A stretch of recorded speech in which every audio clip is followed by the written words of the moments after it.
চার ভাই বোনের মধ্যে নীলেশই সর্বকনিষ্ঠ। ওর ওপরে দুই দাদা আর এক দিদি। তাদের সবারই বিয়ে থা হয়ে গেছে। পরিবারের শেষ বিয়েটা হয়েছে এই নীলুরই, তাও বছর 5 হয়ে গেল। এই তো গেল ওদের নিজেদের পরিবারের কথা। এছাড়াও রয়েছে ওর দুই কাকা, এক জ্যাঠা ও তাদের সন্তান সন্ততি, এক জ্যাঠতো দাদা আর এক খুড়তো ভাই ছাড়া এরা সবাই ওই একই বাড়িতে বসবাস করে। যদিও সংসার তাদের সবার আলাদা। জ্ঞাতি গোষ্ঠী সহ এত বড় একটা পরিবারে মেয়ে বলতে নীলুর ওই একটা মাত্র দিদি। প্রত্যেকের ঘরেই ছেলে, এমনকি ওর দিদিরও একটি পুত্র সন্তান। আজ 4 মাস হলো ঋতিকা গর্ভধারণ করেছে। অনেকদিন বাদে বাড়িতে একটা নবজাতকের আগমন ঘটতে চলেছে। এ নিয়ে বাড়িতে একটা আনন্দের আবহ। ওরা নিজেরা তো বটেই, ঋতিকার শ্বশুর শাশুড়ি চাইছেন ওদের যেন একটা কন্যা সন্তান হয়। কেননা একঘেয়ে ছেড়ে দেখতে দেখতে আর যেন ভালো লাগছে না, তাই এবার একটু পরিবর্তন কামনা করছেন ওরা। এক ধাপে গিয়ে ঋতিকা তো আবার ধরেই নিয়েছে এবার ওদের পরিবারে মেয়েই আসছে।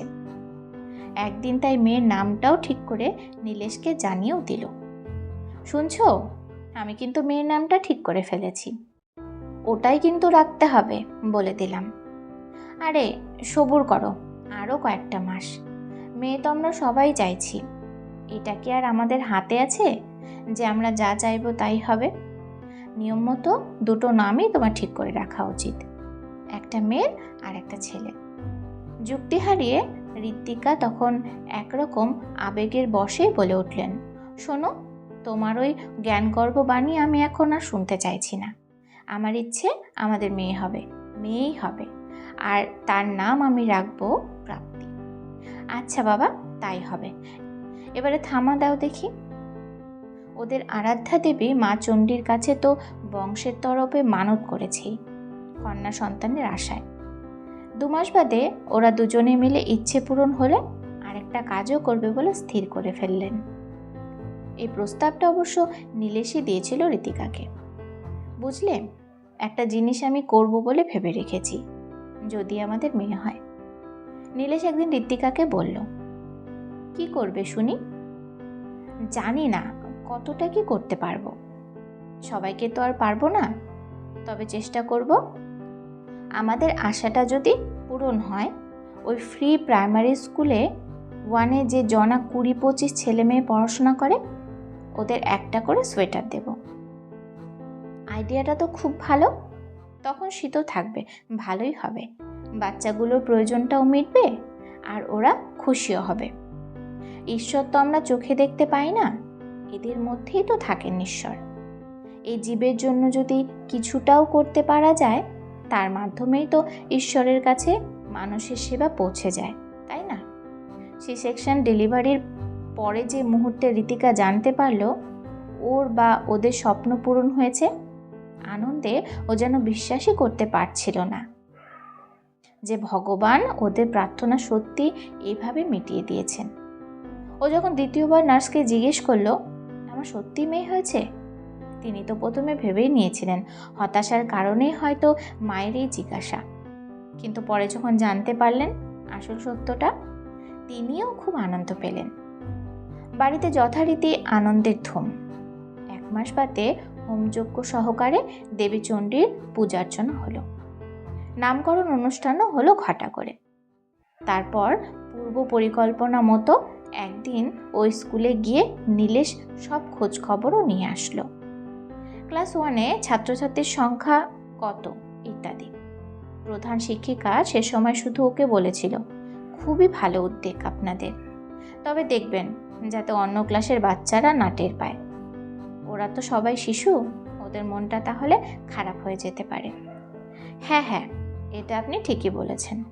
আসল কথা হলো দিদি, সবাইকে দিতে পারলে খুব ভালো হতো, তবে আমাদের ইচ্ছে আছে আমাদের সাধ্য অনুযায়ী আমরা কিছু উপহার সবার হাতেই দিয়ে যাব অন্য কোনো একদিন। নির্দিষ্ট দিনে প্রয়োজনীয় সংখ্যায় সামগ্রী নিয়ে নীলেশ ও ঋতিকা পাড়ার ওই স্কুলটাতে পৌঁছে গেল। বাচ্চাগুলোকে দেখে ওদের খুব ভালো লাগলো। ওদের প্রাণোচ্ছলতায় দরিদ্রের সব গ্লানি যেন চাপা পড়ে গেছে। প্রধান শিক্ষিকার উপস্থিতিতে প্রত্যেককে কাছে ডেকে নিয়ে পরম স্নেহে ঋত্বিকা যখন সোয়েটারগুলো ওদের হাতে তুলে দিচ্ছিল, ওই নিষ্পাপ পবিত্র শিশুদের মুখে তৃপ্তির যা অভিব্যক্তি ওরা তখন লক্ষ্য করেছিল এবং তার থেকে যা সুখ ওরা আত্মস্থ করেছিল, তা ছিল এক কথায় অনির্বাচনীয় অমূল্য। পয়সার বিনিময়ে কোনো দিনও যে সেই সুখলাভ সম্ভব নয়, সে ব্যাপারে ওরা ছিল নিঃসংশয়। তবে এত আনন্দ প্রাপ্তির মাঝেও সেদিন একটা অপূর্ণতার পরিসরও তৈরি হয়ে গিয়েছিল এই খুশি দম্পতির মনের অন্তরে। যদিও যা ঘটেছিল তা ছিল সম্পূর্ণই অভাবিত, আকস্মিক। ওই খুদেদের মধ্যে থেকে একটা মেয়ে সোয়েটারটা হাতে নিয়ে নিজের আনন্দ প্রকাশের সাথে সাথে হঠাৎই বলে উঠল, আন্টি, আমার মায়ের জন্য একটা চাদর দেবে?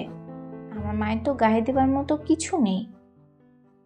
তাই সেই মুহূর্তে ঋতিকার মনটা এতটাই খারাপ হয়ে গেছিল যে কয়েক সেকেন্ডের জন্য কোনো উত্তর খুঁজে পেল না। ও সম্পূর্ণ বাক্যহারা হয়ে পড়েছিল।